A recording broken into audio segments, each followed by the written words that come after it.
안녕하세요. TV홈닥터 더 나은 클리닉의 아나운서 박혜진입니다. 혹시 윈드번이라고 들어보셨나요? 피부가 찬바람에 노출되면서 생기는 어떤 증상을 말하는데 찬바람에 피부가 이렇게 노출됐을 때 빨개지거나 좀 따끔거리는 그런 현상을 말합니다. 찬바람 불 때 이 피부 속에 있는 수분이 증발하면서 체온도 좀 떨어질 뿐만 아니라 이 피부가 그대로 자외선에 노출된다고 하는데요. 그럴 때일수록 수분 보충을 잘 하셔야 된다고 합니다. 겨울철에 물 많이 드셔서 피부 관리에도 신경 쓰시고 또 TV홈닥터 더 나은 클리닉과도 함께 해주시는 거 잊지 말아주시길 바랍니다.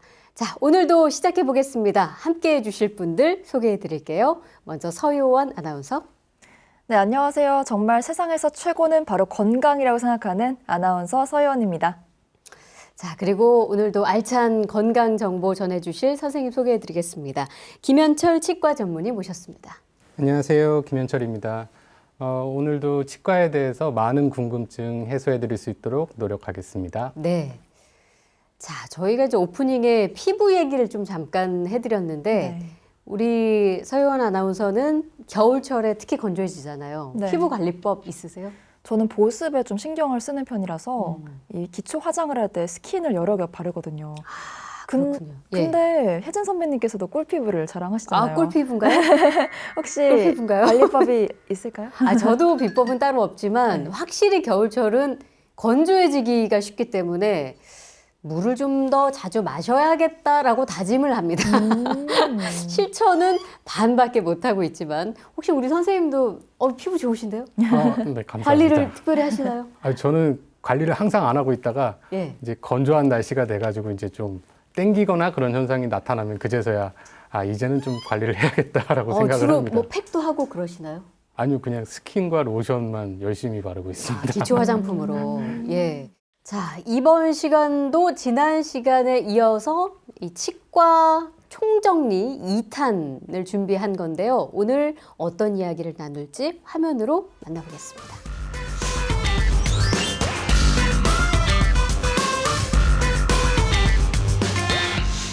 네, 지난 시간에는 우리가 치주 질환 그리고 충치에 대해서 알아봤는데 오늘은 선생님 뭘 다시 정리해 볼까요? 네, 지난 시간에는 우리가 치과의 질환에 대해서 많이 알아봤는데요. 네. 오늘은 그 질환으로 인해서 손상이 되었을 때 그 치료법, 특히 틀니와 임플란트에 대해서 알아보도록 하겠습니다. 그 틀니랑 임플란트의 공통점이라고 하면 바로 치아가 없는 자리를 대체한다라는 건데요. 그러면 이 치아가 상실되는 원인에는 어떤 것들이 있을까요? 네, 치아가 상실되는 원인에는 크게 치아 자체가 손상되는 것과 치아 주변이 손상을 받은 경우 두 가지로 나눌 수가 있는데요. 네. 지난번에 한번 다뤄봤었죠. 충치나 이런 치아 손상을 유발하는 거에 의해서 치아가 수복할 수 없을 만큼 손상이 된 경우 치아를 빼게 되고요. 아니면은 치아는 튼튼하지만 치아를 지지하고 있는 주변 조직이 무너졌을 때 치아가 더 이상 힘을 받지 못하면은 그때도 치아를 빼게 됩니다. 그래서 이제 우리가 지금 오늘 틀니 얘기 잠깐 해볼 텐데 이 치아가 어느 정도 손상이 됐느냐에 따라서 부분 틀니를 할 것이냐 완전 틀니를 할 것이냐 이렇게 구분이 된다 이 이야기가 기억에 남거든요. 네, 그렇습니다. 우리가 틀니를 사용하게 되실 때 이가 하나도 없으신 분들은 당연히 완전 틀니를 사용하게 되시고요. 그렇죠. 소수의 치아가 남아있는 경우에는 그 치아를 버팀목으로 해서 치아가 상실된 부분만 손상을 복원시켜주는 부분 틀니를 사용하게 됩니다. 네, 그래서 부분 틀니랑 완전 틀니는 이 제작 과정이랑 시간에도 차이가 있었죠. 그러겠죠. 네, 보통은 이제 이가 하나도 없는 분들이 더 오래 걸리지 않을까라고 네. 생각하기 쉬운데 완전 틀니보다는 부분 틀니에 시간이 좀 더 많이 소요가 되세요. 그랬던가요? 네. 역시 복습이 필요했어요. 남아있는 치아를 그대로 사용할 수가 없기 때문인데요. 남아있는 치아가 적당히 힘을 분산받을 수 있도록 설계를 하고 그 치아들을 틀니에 맞는 모양으로 다시 씌워야 되는 경우들이 많기 때문에 이러한 과정들이 틀니 제작 전에 선행이 되기 때문에 시간이 조금 더 많이 소요가 됩니다. 네. 그러니까 이제 틀니 치료가 또 어떻게 이루어지는지 좀 알아볼 텐데 틀니도 우리가 지난 시간 충치 치료처럼 환자의 지금 치아 상태가 어느 정도인가 그리고 틀니를 해야 하는 부위가 어디냐에 따라서 이게 뭐 사용하는 재료가 또 다양해지기도 한다면서요. 네, 틀니는 기본적으로는 안쪽에 이제 그 내구성을 증진시키기 위해서 그 금속으로 되어 있는 프레임이 들어가게 되고요. 그 위에는 잇몸색과 유사한 레진이라는 재료로 형태가 잡히게 됩니다. 그리고 가장 중요한 이제 저작을 위한 치아 부분은 조금 더 단단한 레진 소재의 재료 혹은 도자기 소재의 재료로 치아를 만들게 됩니다. 그리고 틀니에서 중요했던 게 틀니 관리법이 있었잖아요. 그 부분도 다시 한번 설명 부탁드릴게요. 근데 틀니는 입안에서 계속 우리가 음식을 드실 때 매운 것도 드시고 자극적인 것도 드시고 차가운 거 드셨다가 뜨거운 거 드셨다가 온도 변화와 이런 산도나 이런 게 다양하게 접할 수밖에 없는 상황이기 때문에 사실 환경이 최악이죠. 그렇죠. 거기서 버텨야 되는 거죠. 네, 거기서 버텨야 되는 이 역할을 하고 있기 때문에 관리를 상당히 잘 해주셔야 돼요. 보통은 이제 그 사용하지 않으실 때는 꼭 닦아주셔야 되고 젖은 환경에 보관을 해주셔야 됩니다. 틀니는 젖은 환경에 보관을 하셔야 된다. 근데 이제 사실 틀니가 인공물이다 보니까 뭐 넣었다 뺐다 끼웠다가 뺐다 하시는 분들이 많이 계신데 그러다 보면은 아무래도 이 부드러운 혀나 입 안쪽 같은데 닿아서 뭐 구강염이나 혹은 어떤 통증을 일으킬 수도 있죠. 네, 아무리 잘 맞는 틀니를 만든다고 해도 우리 잇몸 상태가 우리가 보통 몸도 아침에 많이 붓는 분들 계시고 네. 뭐 아프실 때나 건강하실 때나 이렇게 좀 상태가 많이 다르죠. 잇몸도 그거에 많은 영향을 받기 때문에 고정되어 있는 틀니가 항상 잘 맞을 수가 없으세요. 잇몸이 조금 붓는 경우가 있으면은 평소에 잘 맞던 틀니도 눌릴 수가 있는 거죠. 그러다 보면은 상처가 날 수도 있고 네. 그럴 경우에는 바로 이제 점검을 받으시거나 아니면은 좀 틀니를 빼놓고 잇몸이 쉴 수 있는 시간을 가지셔야 됩니다. 네. 그 틀니 같은 경우는 한번 제작을 하면 사용 기간이 어느 정도 될까요? 틀니 같은 경우에는 영구적인 치료가 아니라고 생각하시면 되세요. 우리는 임플란트 같은 경우에는 그래도 반영구적으로 지속적인 관리를 통해서 좀 오랜 기간 사용하실 수 있는데 틀니 같은 경우에는 틀니를 아무리 잘 관리를 하시더라도 잇몸 자체가 줄어들 수밖에 없습니다. 잇몸 위에서 틀니가 압박을 가할 수밖에 없기 때문에 일정량이 흡수가 진행이 되실 거예요. 네. 뼈가 점점 줄어드시는 거죠. 뼈는 줄어드는데 틀니는 그대로 있기 때문에 잘 맞지가 않겠네요. 그렇죠. 맞지 않는 틀니를 사용하게 되시고 그러면은 잇몸의 흡수를 더 가속화시킬 수 있고 상처를 낼 수 있기 때문에 주기적으로 1년에 한 번씩은 틀니가 잘 맞는지 꼭 점검을 받으셔야 됩니다. 네. 이게 틀니 관리와 나의 건강 관리, 면역력 관리가 되게 중요한 서로 영향을 미치는 그런 관계인데 아까 틀니 관리법 중에 좀 젖은 상태를 유지해야 된다는 중요한 말씀 해주시면서 제가 기억에 그 남는 부분은 예전에 틀니 관리할 때 치약으로 닦지 말고 정말 이거 하고 싶으면 차라리 주방 세제가 낫다라는 말씀 해주셔서 굉장히 충격적이었던 그 기억이 나거든요. 네, 맞습니다. 다시 한번 그 관리법 조금 상세하게 설명해 주실까요? 네, 우리가 틀니 같은 경우 치아를 대체하니까 보통 치약으로 또 많이 닦으세요. 그렇지만 치아보다는 틀니가 더 단단하지 않습니다. 그렇기 때문에 치약 안에 있는 마모제 성분이 이런 틀니를 더 마모를 가속화시킬 수도 있고요.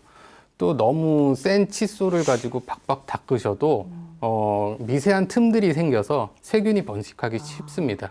그리고 앞서 젖은 상태를 유지시켜야 된다고 말씀드렸던 것도 우리가 이 레진이라는 재료가 일종의 플라스틱 같은 건데 젖어 있던 상태와 말라 있던 상태가 자꾸 반복이 되게 되면 뒤틀어짐이 생기세요. 우리 입안은 항상 좀 젖어 있는 상태죠. 그렇죠. 그렇기 때문에 그와 유사한 젖어 있는 상태를 항상 유지를 시켜 주셔야 되고 네. 젖어 있는 상태를 위해서 물속에 담궈 두실 때에도 너무 이제 소독하신다고 뜨거운 물에 집어넣으시는 분들이 그런 분 있는데 분명히 계실 겁니다. 예. 네. 마찬가지로 뜨거운 물이 닿으면 우리가 플라스틱 같은 것도 뜨거운 물에 닿으면 변형되잖아요. 그렇죠. 마찬가지로 틀니도 변형될 수 있기 때문에 항상 찬물에 담궈 놓으시는 게 중요합니다. 그 뭐 꼭 정수기 물이어야 한다. 뭐 그런 것도 좀 따지시는데 수돗물도 상관없습니까? 수돗물 상관없고요. 네. 예, 왜냐하면 우리가 양치할 때마다 뭐 정수된 물을 사용하지는 않으니까 그렇죠. 수돗물로 마찬가지고요. 해보니까. 예. 또 하나는 이제 정수기 물을 꼭 사용하실 필요는 없고요. 수돗물로 충분한 그 젖은 상태가 유지가 될 수 있고요. 아니면은 약국에 가시면은 틀니 세정제를 판매를 합니다. 그런 걸로 인해서 세균을 없애주고 관리를 잘 하시는 게 중요합니다. 네.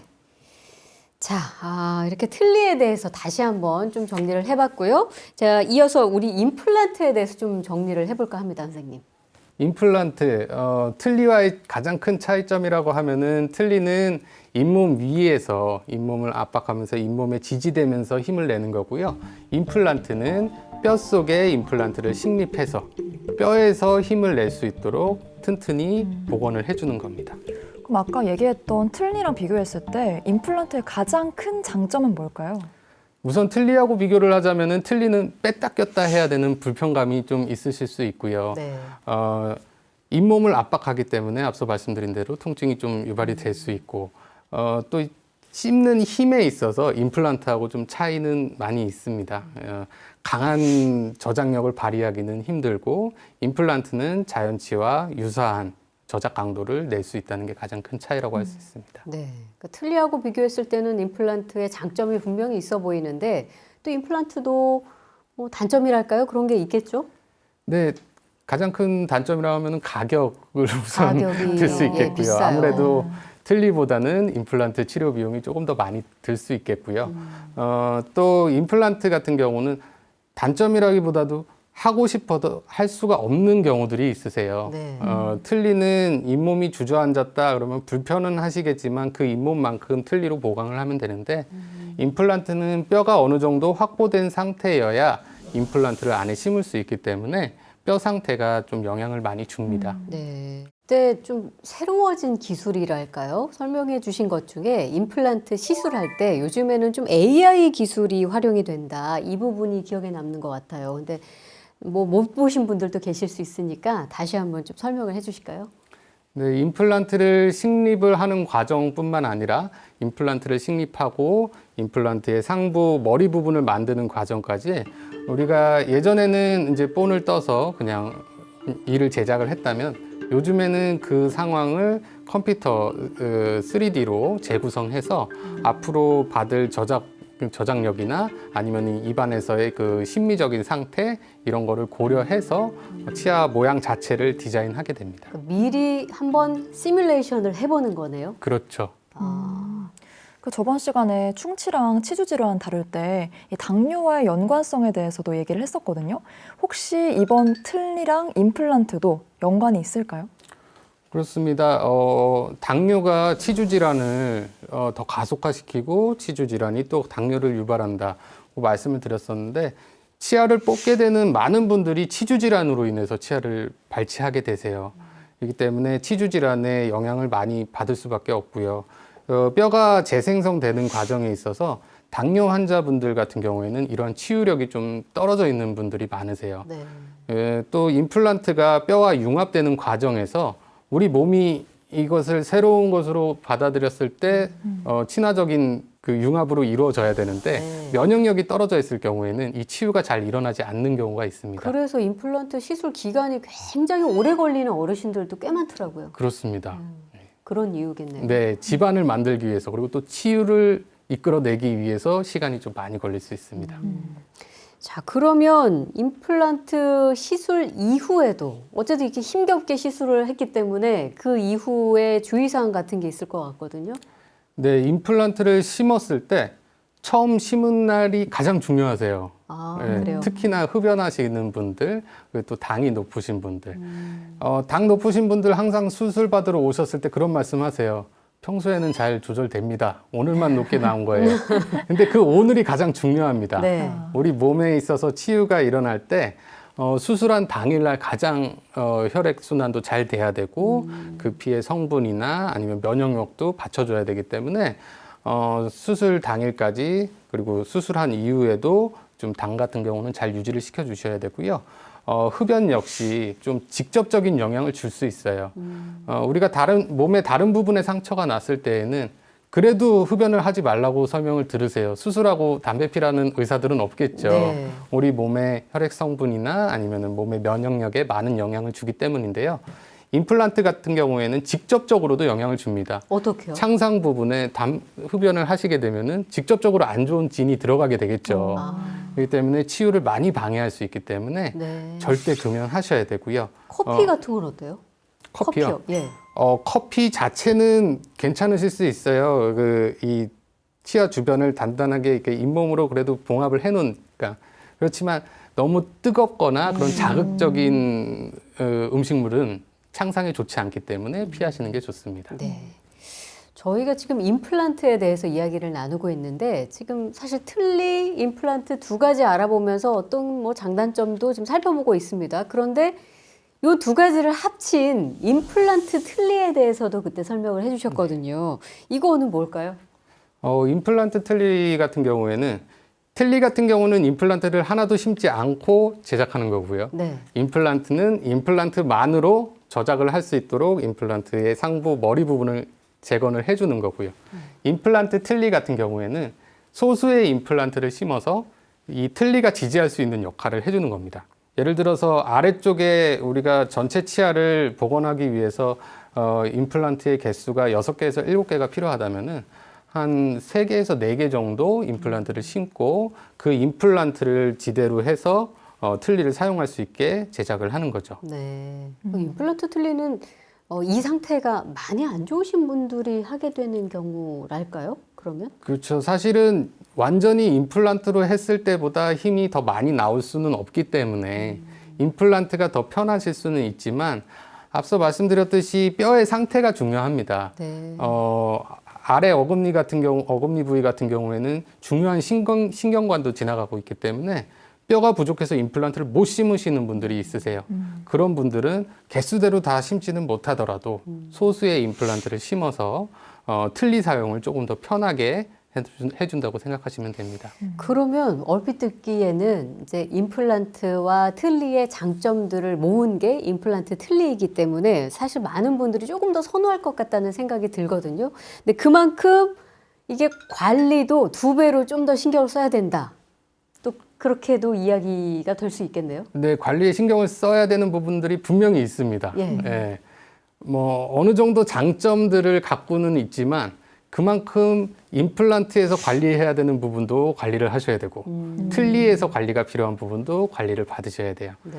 또 기존 틀니보다 임플란트 틀니는 임플란트가 기둥 역할을 하기 때문에 조금 더 단단하게 붙어 있어요. 그래서 틀니를 기존에 사용하시던 분들은 틀니가 입안에서 많이 움직임이 있고 들썩거리니까 불편하신데 임플란트 틀니 같은 경우는 그걸 잡아주니까 편해하실 수는 있습니다. 네. 그렇지만 한편으로는 단단하게 잡아주기 때문에 뺐다 꼈다 하는 과정에서 그 부속품들이 마모가 있을 수밖에 없으세요. 네.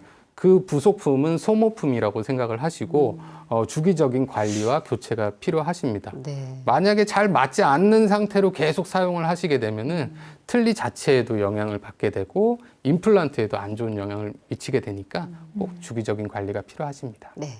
임플란트도 그렇고 틀니도 그렇고 어르신 분들이 많이 한다라는 이미지가 있긴 하거든요.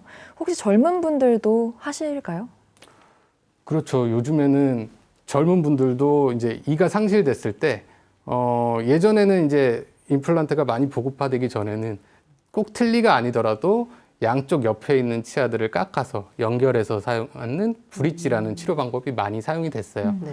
그렇지만 요즘에는 젊은 분들 같은 경우에는 치아가 하나 상실되면 거의 임플란트 치료를 받으시죠. 그 혹시 이제 그 미관상으로도 많이 하시나요? 미관상으로 임플란트를 하시는 분들은 거의 없으세요. 없죠. 예. 그건 다른 경우죠. 그렇죠. 예. 왜냐하면은 이 임플란트가 들어가는 위치 자체가 기존에 있었던 치아 부분으로 이제 대체되기 때문에 미용을 위해서 치아를 뽑는 거는 사실 그렇게 권해드리지는 않고요. 네네. 그렇지만 또 한편으로는 송곳니 같은 경우 완전히 다른 위치에 치아가 맹출되어 있어서 기능도 못하는 경우에 다시 임플란트를 심을 때 굳이 안 좋은 위치에 다시 심지는 않겠죠. 그렇죠. 그때는 원래 정상적인 기능을 할 수 있는 좋은 위치를 골라서 임플란트를 식립하게 됩니다. 네. 자, 틀니와 임플란트, 특히 임플란트는 가격이 좀 비싸서 많은 분들이 망설이기도 하는데 지난번에 설명해 주실 때 틀니 임플란트에 보험 혜택도 있다. 그 얘기 해 주셨거든요. 한 번 더 설명해 주실까요? 자, 틀니 같은 경우 만 65세 이상 어르신분들 같은 경우에 자기 부담금 30%만 비용으로 청구가 되고요. 임플란트 같은 경우에도 2014년부터 보험이 적용이 됐어요. 그리고 2018년부터는 자기 부담금이 확 낮아져서 임플란트 역시 자기 부담금 30%로 치료를 진행받으실 수 있고요. 단 임플란트는 2개 한정입니다. 네. 예. 평생. 그렇죠. 65세부터 평생 단 2개만 적용이 가능합니다. 사실 한 명당 평생 임플란트 보험 혜택 2개는 좀 적은 것 같긴 해요. 왜냐하면 임플란트를 보통 하시는 우리 어르신들 보면 위아래 상당히 많이 하시잖아요. 그렇죠. 그냥 한 10개쯤으로 하시죠. 물론 마음대로 하실 수 있는 거 아니지만. 이제 그렇게 되면은 좋겠지만 이제 그러게요. 또 다수의 치아가 없는 분들 같은 경우에는 틀니라는 대체 치료가 있기 때문에 아마 보험 적용이 점차적으로 늘고 있는 걸로 알고 있고요. 네. 점점 더 혜택이 많아지실 거라고 기대하고 있습니다. 네. 선생님이 이렇게 웃으면서 이런 얘기 해주시면, 아유, 그럼 내가 기다려야지 하게 될 것 같아요. 인상이 워낙 좋으셔서. 맞아요. 자, TV홈 닥터 더 나은 클리닉 치과 총정리 2탄 2번째 시간까지 이야기 나눠봤습니다. 오늘 나눈 이야기 화면으로 다시 한번 정리해 보겠습니다.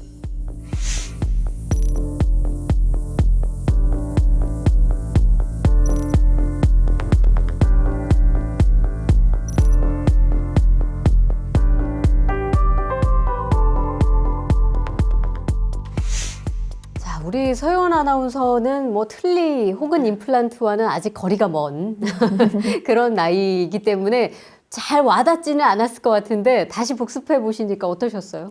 그래도 앞으로 저도 할 일이 생길 수도 있으니까 네. 이번에 확실히 알아둬서 마음이 든든해졌습니다. 든든한 마음. 우리 네. 시청자분들도 좀 그랬으면 하는 바람을 갖고 있습니다. 우리 선생님께서도 마지막으로 시청자 여러분들께 한 말씀 해주실까요? 네, 오늘 치과의 치료법에 대해서 설명을 드렸는데요. 이런 임플란트나 틀니 치료가 물론 요즘에는 많이 발전해서 편하게들 사용하실 수 있지만 어떤 분들은 나중에 임플란트 하지 뭐, 나중에 틀니 하지 뭐 하는 생각으로 치아 관리에 좀 더 소홀해지시는 분들도 있으세요. 그러지 마시고 네. 소중한 치아는 잘 간직하셔야 되는 게 가장 중요합니다. 그렇지만 이미 질환이 생겨서 빼야 되는 치아 같은 경우에는 너무 아끼지 마시고 네. 빨리 뽑으셔서 더 좋은 치료를 받으시기를 권해드립니다. 네. 자, 이번 시간 치과 총정리 2탄으로 틀니와 임플란트에 대해서 다시 한번 짚어봤습니다. 100세 시대를 좀 건강하게 보내기 위해서는 잘 드시는 게 중요하죠. 그런데 또 잘 드시려면 건강한 치아는 필수입니다. 오늘 저희가 함께 이야기한 이런 건강 정보가 여러분들에게 좀 도움이 되셨기를 바랍니다. TV 홈닥터 더 나은 클리닉 다음 주에도 알찬 건강 정보와 함께 돌아오겠습니다. 여러분 고맙습니다.